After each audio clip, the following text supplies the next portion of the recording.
नमस्कार दोस्तों। आज एक्चुअली जो यूजीसी में जो इशू चल रहा है, यूजीसी का न्यू रेगुलेशंस आया है यूनिवर्सिटीज़ और कॉलेज के लिए, और उसमें सोशल मीडिया का कैसे गलत इस्तेमाल हो जाता है उसके ऊपर बात करेंगे। सोशल मीडिया मतलब YouTube, Twitter, x, Instagram, WhatsApp, Facebook, Telegram वगैरह वगैरह। इसमें बेसिकली क्या है, यूजीसी का जो रेगुलेशंस है क्यों आया? क्योंकि ये supreme court, honourable supreme court ने डायरेक्शन दिया गवर्नमेंट को। उसके बाद गवर्नमेंट ने कुछ कमेटी बिठाई। अभी बीजेपी के पास 240 है, पूरा तो मेजोरिटी नहीं है, तो जितना भी प्रोपोर्शनल पार्टी उसको जो सीट्स मिली है, एमपीज मिले हैं, उसके अनुसार वो कमेटी बनती है। तो ये कमेटी के ऊपर वो दिग्विजय सिंह साहब बैठ गए, उसमें वामपंथी लोग भी आ गए, शायद वो इंदिरा जयसिंह भी है कुछ, या तो वकील है या तो रिप्रेजेंटेटिव है उसमें वो कमेटी के ऊपर। तो उन्होंने जो भी किया उसके ऊपर, उसके अनुसार जो भी रूल्स बनाए गए उसमें डिस्क्रिमिनेशन है बिल्कुल। SC और ओबीसी के ऊपर कोई अत्याचार नहीं होना चाहिए, कोई भी उनका एक्सप्लॉयटेशन नहीं होना चाहिए, उनका इंसल्ट नहीं होना चाहिए बिल्कुल, और उनका कुछ भी रैगिंग वैगिंग कुछ भी नहीं होना चाहिए। वैसे ही जीसी जो है, जनरल कैटेगरी के जो लोग हैं, उनके ऊपर भी ऐसा अत्याचार नहीं होना चाहिए। उनके ऊपर भी फेक केसेस, फॉल केसेस, झूठे आरोप, झूठी गवाही वो नहीं होनी चाहिए, बिल्कुल सही है। लेकिन उसका वो ख्याल नहीं किया गया। जो इसके यूजीसी के जो रूल्स एंड रेगुलेशन ये दिग्विजय सिंह की कमेटी ने बनाए, उसमें जनरल कैटेगरी के जो लोग हैं, जो SC ST OBC छोड़ के, उनका ख्याल नहीं किया गया। उनके ऊपर झूठे आरोप लगेंगे, झूठे केसेस होंगे उनके खिलाफ झूठी गवाही होगी, तो उसके लिए कोई एक्शन का प्रावधान नहीं था। तो मामला को सुप्रीम कोर्ट में गया, सुप्रीम कोर्ट ने स्टे दिया आज के ऊपर। ये सिंपल है मामला। अभी ये supreme court, honourable supreme court ने गवर्नमेंट को बोला था भाई साहब, ये गवर्नमेंट ने खुद नहीं बनाया है। तो गवर्नमेंट ने जब भी सुप्रीम कोर्ट ने स्टे दिया, उस वक्त गवर्नमेंट ने कुछ रोका नहीं उसको कि भाई हम लोग हमारा स्टे एफिडेविट फाइल करते हैं, इसको आप स्टे मत दीजिए, ऐसा कुछ नहीं बोला। तो स्टे मिल गया। इसके ऊपर सोशल मीडिया में जो तमाशा चल रहा है, यूट्यूबर देखो, लेफ्ट विंग कांग्रेस का सिस्टम, इकोसिस्टम सबको पता है। मीडिया चैनल्स कैसे बिके हुए, दरबारी पत्रकारिता और लुटियंस दिल्ली वाले, पैसे लेके न्यूज टीवी चैनल के ऊपर बोलने वाले, डिबेट करने वाले, सबको पता है। इससे तंग आके लोग सोशल मीडिया के ऊपर आ गए।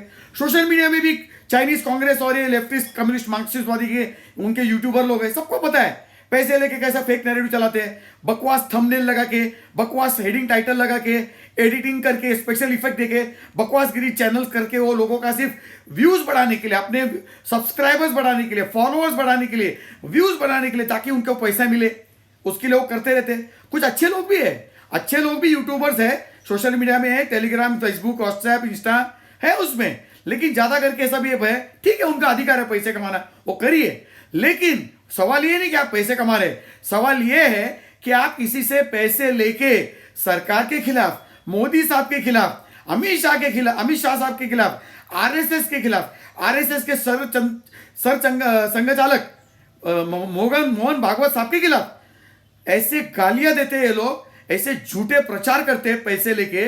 अभी तो वो क्लिप आ गई भाई साहब, वो क्लिप में बोला गया कि ये जो यूजीसी का जो रूल्स रेगुलेशन का इश्यू आने से पहले तथाकथित कोई मुरादाबाद का कोई वो उधर का टोटी चोर का पार्टी का कोई लीडर ने कुछ 5-6 यूट्यूबर्स को अकाउंट्स में एलिजिबली पैसे डाले। उसके बाद ये लोग क्यों करने लगे, जबकि ये लोग अपने आप को मोदी सपोर्टर बन के 2014 के बाद ये लोग राइट विंगर अपने आप को घोषित किया था इन्होंने, नहीं हम लोग हिंदुत्व का कवच, हम लोग हिंदू लोग के लड़ेंगे, ये करेंगे वो करेंगे। फिर ये लोग जातिवादी कैसे हो गए?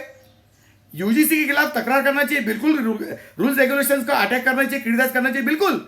मोदी साहब को भी सवाल जवाब करना चाहिए, अमित शाह, कोई भी बोलो, गवर्नमेंट है, सवाल जवाब करना जरूरी है। मैं भी करता हूं, मेरे एक्स अकाउंट, ट्विटर अकाउंट को देखिए आप, मैं तो ऐसे सवाल करता हूं। 2023 में तो इतना गुस्सा आया था मुझे कि बीजेपी पार्टी का कोई सोशल मीडिया का प्रेजेंस नहीं था, 2023 की बात कर रहा हूं, और उस वक्त मैंने वीडियो डाले थे, यहां तक बोल दिया था कि मैं मोदी साहब आपको वोट नहीं करूंगा।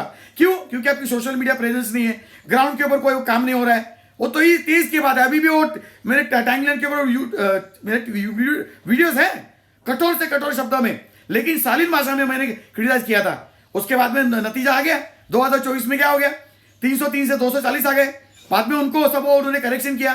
कहने का मतलब आप क्रिटिसाइज कीजिए, कंडेम कीजिए, आप घोर से घोर टीका कीजिए मोदी साहब के ऊपर, लेकिन पैसे लेके, कांग्रेस के चमचे लोगों से पैसे लेके, कोई टोंटी चोर की पार्टी से पैसे लेके झूठी प्रोपेगेंडा, झूठा नैरेटिव मत चलाइए भाई साहब।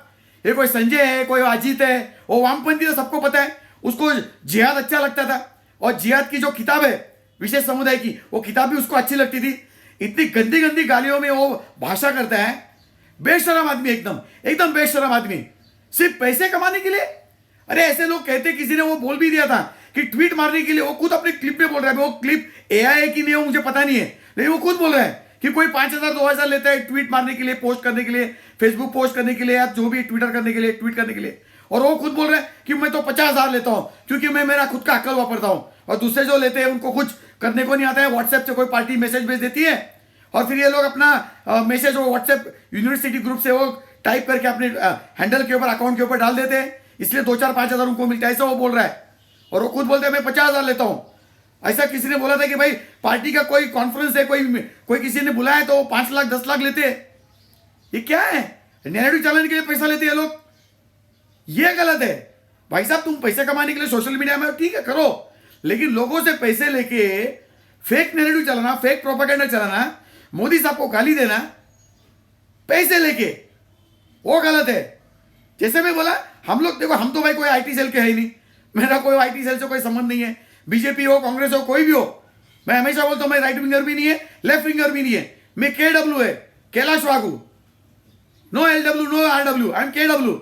हम लोग कोई आईटी सेल के मेंबर नहीं है भाई साहब। ये लोग कभी भी इनको क्रिटिसाइज करेंगे, चाहे आप कांग्रेस को क्रिटिसाइज करो, चाहे वो वामपंथी मार्क्सिस्ट परिवारवादी पार्टियों को क्रिटिसाइज करो, या फिर ये पैसे लेके जो ये लोग प्रोपेगेंडा चलाते हैं, YouTuber, x Twitter handle, Telegram, Instagram में, इनके ऊपर अगर कोई क्रिटिसाइज करेंगे तो ये लोग बोलते हैं आप तो बीजेपी आईटी सेल वाले हो। नहीं भाई साहब, हम लोग वॉलंटरी लोग, लाखों लोग काम कर रहे हैं 2013 2014 से, जबकि मैं पर्सनली 2009 2010 से सोशल मीडिया के ऊपर हूं। इन सारे लोगों को जानता हूं, ये लोग भी मुझे जानते हैं, मैं कोई तोप सिंह भीम सिंह नहीं हूं, मेरे पास भी एक ही वोट देने का अधिकार है। तो ऐसा कोई बोलता है ना कि मेरे वजह से मोदी जीत गया, मेरे टीवी चैनल की वजह से मोदी जीत गया, मेरे यूट्यूब चैनल की वजह से मोदी जीत गया, मैंने यूट्यूब क्लिप बनाई, मैंने इतने सारी क्लिप डाली इसलिए मोदी जीत गया, वो गलत फहमी में जी रहा है। इतना अहंकार और इतना एरोगेंस, कोई किसी को जिता नहीं सकता भाई साहब। ये जनता जनार्दन है और मोदी साहब के काम है, वो कोई परिवारवादी पार्टी नहीं है। ठीक है, वो परफेक्ट नहीं है, कोई परफेक्ट नहीं होता है, कोई इंसान परफेक्ट नहीं होता है, मैं भी परफेक्ट नहीं हूं, कोई पार्टी परफेक्ट नहीं होती, जुडिशरी परफेक्ट नहीं है, कोई भी परफेक्ट नहीं होता है। उसके बावजूद वो कर रहा है जो मोदी साहब ने किया सनातन हिंदू धर्म के लिए, कोई किसी ने किया। ये जो तथाकथित राइट विंगर है, तुम लोगों ने कुछ किया है सनातन हिंदू धर्म के लिए? सिर्फ पैसे लेके प्रोपेगेंडा चलाना, किसी से पैसे लेना, कॉन्फ्रेंस पे जाना, पैसे लेके यहां से वहां पलटी मारना, ये असली पलटू राम है। तो माय डियर फ्रेंड्स, इन सारे लोगों को पहचानिए। कोई भी क्लिप आती है, इंक्लूडिंग मेरा कोई मैसेज, मेरी क्लिप है, किसी की भी यूट्यूब आती है, कोई भी, उसको क्रॉस चेक कीजिए, उसके बाद ही शेयर करो। तो पैसे लेके फेक नैरेटिव फैलाने वाले बहुत लोग हैं, जैसे यूजीसी का इन्होंने गलत इस्तेमाल किया, पूरा 5-6 लोग है, 10-15 लोग हैं, जैसे कांग्रेस और वो लुटियंस गैंग के दरबारी पत्रकारिता और वामपंथी पत्रकार जो टीवी न्यूज चैनल पे और फेक प्रोपेगेंडा चलाते हैं, उससे दुखी आके लोग सोशल मीडिया के ऊपर आ गए। और ये सोशल मीडिया में भी वैसा हो गया, ये लोग अपने आप को राइट विंगर, दुखी आत्मा, मैं उनको दुखी आत्मा बोलता हूं, ये दुखी आत्मा लोग है। क्यों? ये लोग जब 2014 में मोदी साहब का नाम लेके, मोदी साहब का वेव का फेवर लेके अपने फॉलोअर्स बढ़ाए, सब्सक्राइबर बढ़ाए कि हम लोग राइट विंगर है, बाद में दुखी आत्मा क्यों हो गए? क्योंकि ये लोग चाहते थे कि उनको पार्टी से कोई पद मिले, पार्टी पोस्ट या पार्टी से सोशल मीडिया का कॉन्ट्रैक्ट मिले, नहीं मिला, दुखी आत्मा हो गए। पार्टी का पद नहीं मिला, दुखी आत्मा हो गए। या फिर बहुत सारे प्रोफेसर है यूट्यूब के ऊपर, वो लोग चाहते हैं कि उनको राज्यसभा का नॉमिनेशन मिले, एमपी बने, नहीं बनाया मोदी साहब ने, दुखी आत्मा हो गए। काफी लोग है मोदी साहब का फॉलो चाहते थे ट्विटर के ऊपर, फेसबुक के ऊपर, मोदी साहब ने फॉलो नहीं दिया तो दुखी आत्मा हो गए, उनके खिलाफ झूठी प्रोपेगेंडा चलाने लगे, नोटा गैंग, एकम फेकम, अभी दूसरा और कोई है। ये 2014 से चल रहा है भाई साहब। तो संजय अजीत अपने गिरेवान में झांक के देखो, और दूसरे भी बहुत सारे लोग हैं जो यूट्यूब चैनल चलाते हैं, सुपर चैट का पैसा मांगते हैं, पैसा लेने के बाद ही सवाल का जवाब देते हैं। ठीक है, तुम्हारा अधिकार है, तुम कमाओ, तुम्हारा प्रोफेशन करो, हमारा प्रोफेशन नहीं है। हमारा सिर्फ एक ही मकसद, 2-3 मकसद है, एक सनातन हिंदू धर्म, एक भारत देश हमारा, और मोदी साहब जो आप देश के लिए कर रहे हैं। जैसे मैं बताया, वो कोई परफेक्ट नहीं है, गलतियां की है उन्होंने भी, उनके ऊपर टीका की हमने बहुत घोर, लेकिन वो कर रहे हैं। तो संजय अजीत और जितने भी लोग हैं, अत्री फत्री खत्री, भाई पैसा कमाने तो कमाओ, पैसे लेके दुनिया को भ्रमित मत करो। बाय।